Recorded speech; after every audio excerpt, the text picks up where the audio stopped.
A point moves along a circle with a velocity v equal to kt, where k equal to 0.5 meter per second square. Find the total acceleration of the point at the moment when it covered the nth fraction of the circle after the beginning of motion, n being 0.1. ठीक है, सो n क्या एक fraction है, this is 0.1, that means 1/10. ठीक है, सो हम लोगों को टोटल एक्सेलेरेशन निकालना है. कब निकालना है? जब nth fraction of the circle cover कर लेता है. सर्कल का मतलब हुआ कि इसका सर्कमफेरेंस, ठीक है, एक राउंड पूरा कंप्लीट, दैट इज 2πr का nth फ्रैक्शन. ठीक है, ओके. सो शुरू करते हैं. सो देखिए k क्या है? 0.5 मीटर पर सेकेंड स्क्वायर. तो देखिए मीटर पर सेकेंड स्क्वायर और टाइम यहाँ पर सेकेंड में है, so that means this is the overall velocity. ठीक है, सो v equal to k T हमारे पास गिवन है. ठीक है, सो v क्या होगा?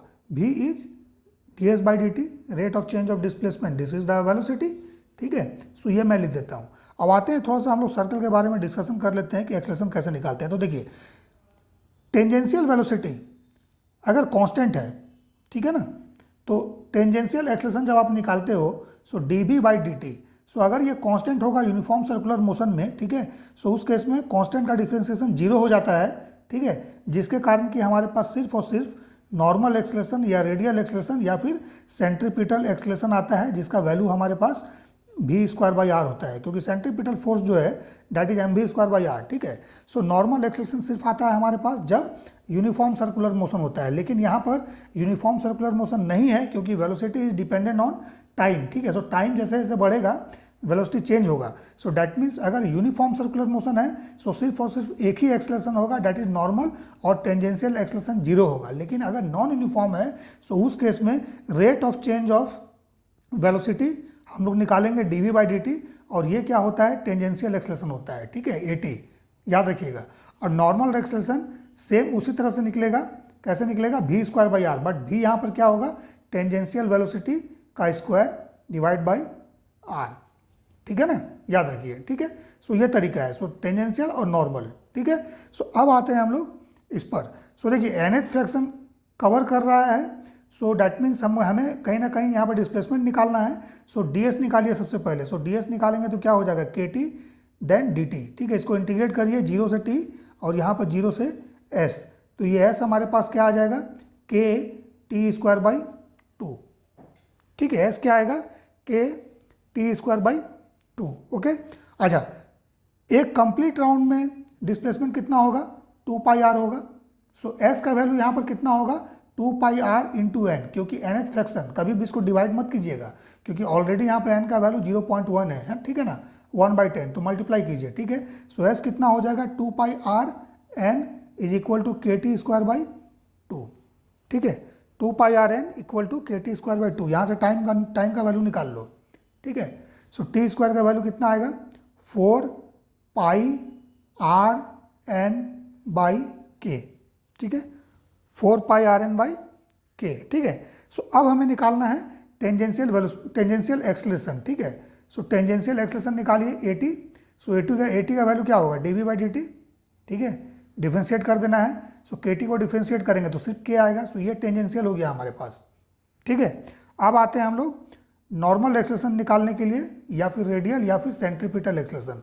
तो नॉर्मल एक्सेलेरेशन इसमें क्या होगा? That is v square by r. ठीक है ना. सो v का वैल्यू क्या है? ऑलरेडी गिवन है k t square. So it is k square t square by r. ठीक है, k square t square by r. अब टी स्क्वायर का वैल्यू ना यहाँ से पुट कर दो यहाँ पर, तो ये हो गया के स्क्वायर. ठीक है, देन टी स्क्वायर का वैल्यू पुट करेंगे. सो it is 4πr n by के, और ये ऑलरेडी r हमारे पास, देखो r कैंसिल हो गया. सो कितना आ गया? 4πn. ठीक है, r cancel out and k cancel out. So 4πn k. ठीक है, 4πn k. ठीक है, अब देखिए ये दोनों एक्सेलेरेशन क्या है? ये दोनों एक्सेलेरेशन आपस में परपेंडिकुलर होता है. ठीक है ना, इस तरह से. ठीक है, ये नॉर्मल एक्सेलेरेशन का डायरेक्शन है an, या रेडियल भी इसको बोलते हैं, या फिर इसको सेंट्रीपिटल, और ये टेंजेंशियल है. ठीक है, ए टी.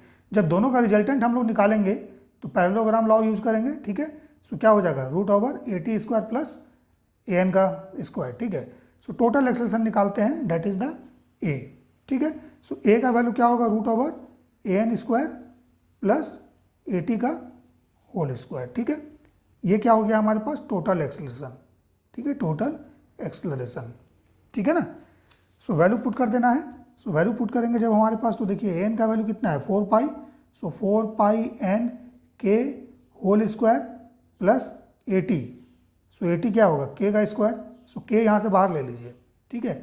ब्रैकेट में कितना आ जाएगा, ब्रैकेट में आएगा 4 पाई एन का होल स्क्वायर प्लस 1, इसका पावर हाफ, ठीक है।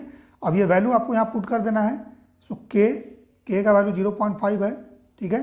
देन 4 इंटू पाई का वैल्यू 3.142 लीजिए, इंटू एन का वैल्यू 0.1 है, स्क्वायर कीजिए प्लस 1 है, इसका पावर 1/2।